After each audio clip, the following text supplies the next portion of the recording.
runners, let's talk about the easy run. So I'm seeing this a lot in training programs. It's called an easy run or a zone 2. And I keep seeing people like, you're just not running slow enough. And, the idea is that you need to build a base, right? So the long, slow run was designed to build a running base, to get you comfortable on your feet, to get comfortable holding your run, to get comfortable with running, just running itself. So that's why, and the thought is you don't want to go out at top speed because one, you can't hold that top speed for a long time. And second, you could probably injure yourself trying to hold a top speed for too long. So the idea was the long run should be done at a slower pace, and it just got turned into what people started to call an easy run. And the idea was easy more on the breath, right? Like I'm going out and I'm not going to be panting. I'm going to be at a conversational pace. That's what we used to call it. We used to call it a conversational pace. And what's funny as a runner, and everybody's different, but me as a runner, I used to be the conversation runner, especially as a coach. I would be talking to people. I would be, encouraging or this and that. And as I've gotten older, I'll say this, I'm much more of a quiet runner.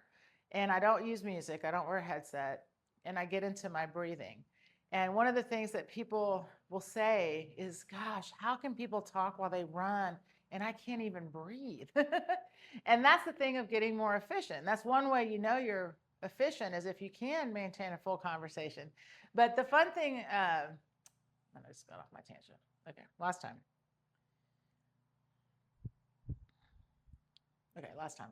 Okay. Hey runners, let's talk about easy running or zone 2 running. I keep seeing things in training plans like run easy, run slow, run slower than you think is slow. And it's all about the idea being, it's an 80-20 rule, right? That 80% of your runs should be at a conversational pace. They should just be a steady state, tempo pace. And then 20% of your runs should be challenging, like intervals or hills, things like that. And that's been around forever and ever. And the idea behind it is, number one, to prevent injury. I mean, number one. And then the second thing is to get you comfortable running. Because the more you get out running and the more you get comfortable running, the better at running you're going to be, right? So then it's a lot easier to handle a run if it's a little bit faster, right? It's a little bit harder that way. So what I want to talk about, though, is running itself, right? What makes running hard? What makes running easy? How is one run harder than the other? Well, the best part is if you can understand how you accelerate in running, what actually makes you run faster and slower in running, it will really, really help you in your running, in how you run easy or fast. And what's funny is I call my run, so I teach what's called Poe's method of running. And I learned it almost 30 years ago. And I learned it first in a book, and I got the book in the 90s, in the late 90s. And then I actually met the coach, the author of the book, Dr. Romanoff, and he's my coach. And so I've been with him since 2004. So 22 years with him. And when I first met him, and I had read the book, remember, so I really, in my mind, had thought I got it, and I hadn't gotten it yet. And he said to me, because you're relearning something and it's a movement you've done all your life, you're going to start with 3 steps. And when he first said that, I was like, what do you mean? How am I going to run 3 steps? And he's like, you're going to repeat those 3 steps over and over until those 3 steps become your running. And the 3 steps are the 3 elements of the gait cycle. It's pose, fall, pull. And the 3 pulls give you a rhythm, and then you're on the other foot. And so what basically he did for me was help me develop what's called a running rhythm. And it turns into what your cadence is. So for most of us runners, when we first come, recreational runners, most runners, and I'm still like I said, I'm now almost 30 years into specifically coaching runners, coaching running. And most people, when they come in to Run RX, their average cadence is about 160 to 165. To use muscle elasticity, it needs to be closer to 180. And this is important because that's a big range, right? From 165 to 180. And what's the difference? Like what does it matter? What does it really matter that my cadence is higher? Well, it matters because if you have a higher cadence and you use muscle elasticity, less impact, less wear and tear, more efficient, more speed, more stride length, all without doing any more work. You're actually doing more work if you're on the ground longer. So if you have less cadence, you're probably working twice or even 3 times as much as you need to, while also absorbing that much more body weight. So I think we have to be very careful, and I tell people this, running with a higher cadence isn't about sprinting. Although in the beginning, I can assure you that if you've been running 160 to 165, 180 does sound or feels even a little bit crazy. So when he said to me, you're going to run 3 steps, what he meant was you're going to learn to run, and you're going to learn with these 3 steps, and then you're going to repeat these 3 steps. And what's wild, I'm telling you, almost 30 years later, still how I teach today. And there's a big reason for that, is because one, running is repetitive. You're repeating the same movement pattern over and over and over. And the more precise you can be, the more efficient you can be, less impact, more fun, and then again, you start to be able to choose kind of how you want to do. So I have, by the way, we have a free app, and we have the 3-2-1 run. So it takes you actually through the elements of the running, but I just want to show you, because what does that mean to run 3 steps? So I put this bar here, and if you take your foot and go 1, 2, 3, so that's 3 of your feet, then you should be able, and the gait cycle is pose, fall, pull. So here I am in my pose. So I have to do 3 pulls before I get to that line, and I can't look. So the idea then is, what is falling? And this is what I'm going to talk about, acceleration. So most people think that acceleration is like throwing your body forward, and it's not. That's momentum. So when you're running, your body's traveling forward. Gravity and momentum are taking you forward. You are playing a game with your torso, and it's the height of the torso lift that determines your speed. So it's a lot of fun, because what happens is when you're just standing still in place, so just stand still for just a minute. Stand still. Make sure your knees are slightly bent. Now start to make yourself taller. Like if I wanted to look and see what was going on over there, but there was a wall in front of my face, I can't lean forward. I can only look up. If I just start to lift up, so I'm lifting up, I'm lifting up, I'm lifting up, eventually I'm going to start to tip forward, right? So this is important, because in running, I don't want to bounce up and down, right?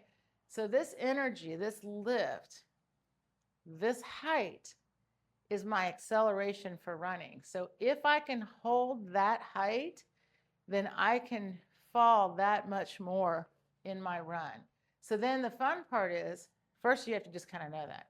And the second part is that holding that, it like creates a sail. Like you've got a bigger sail to catch the air, almost to use more gravity in a sense, right? With your upper body.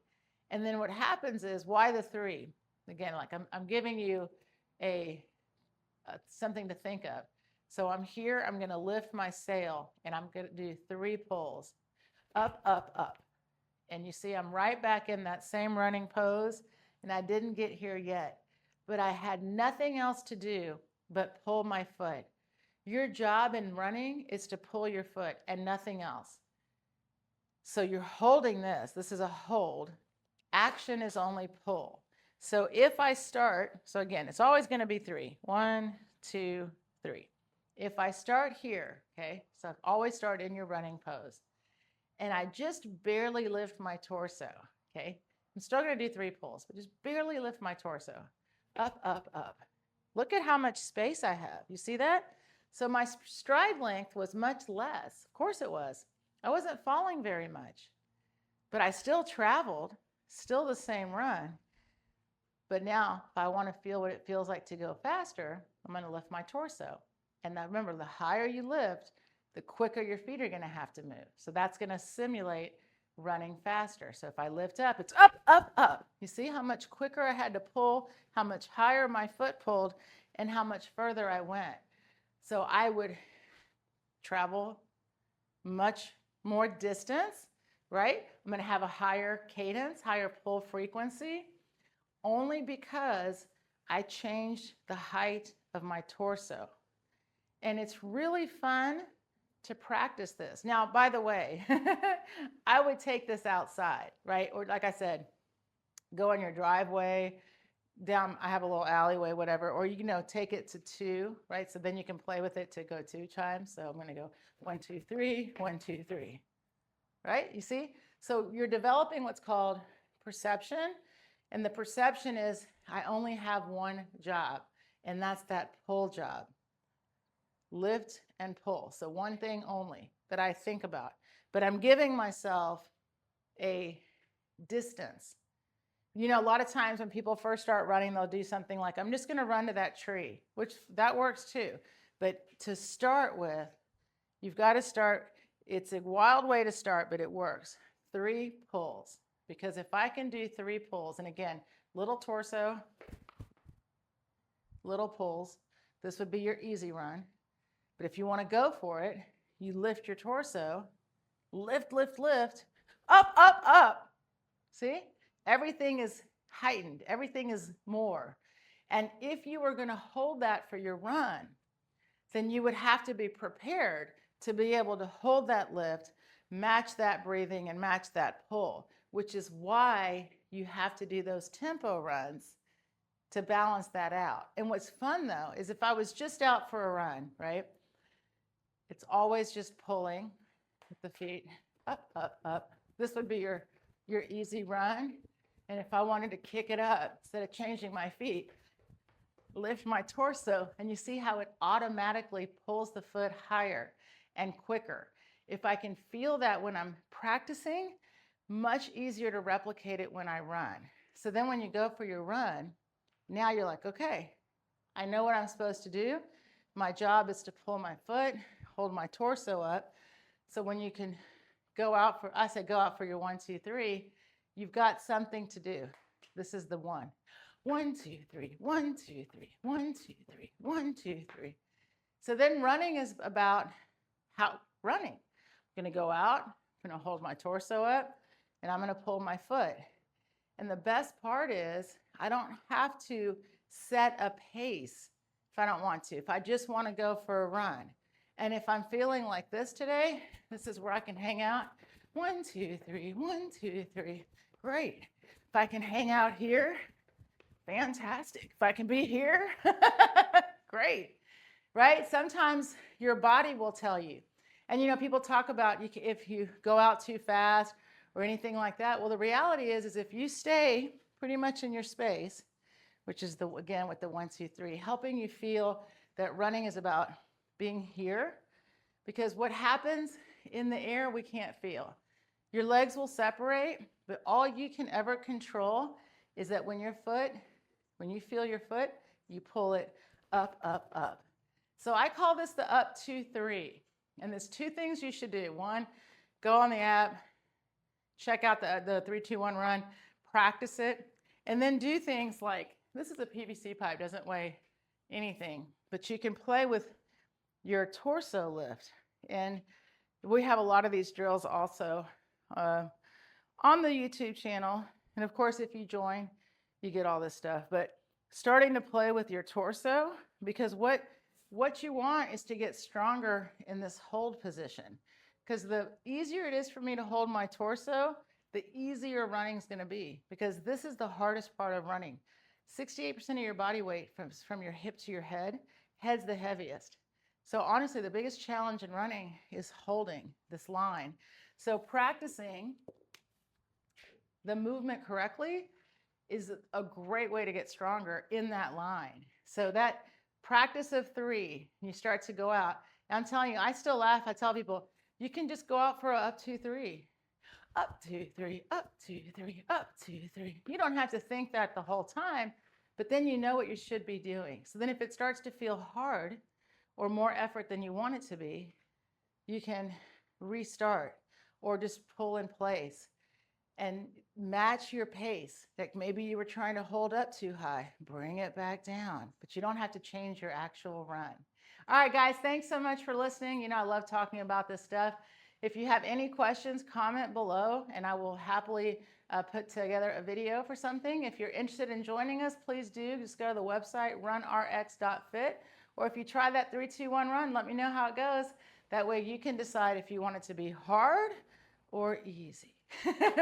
Thank you guys. Have a great run.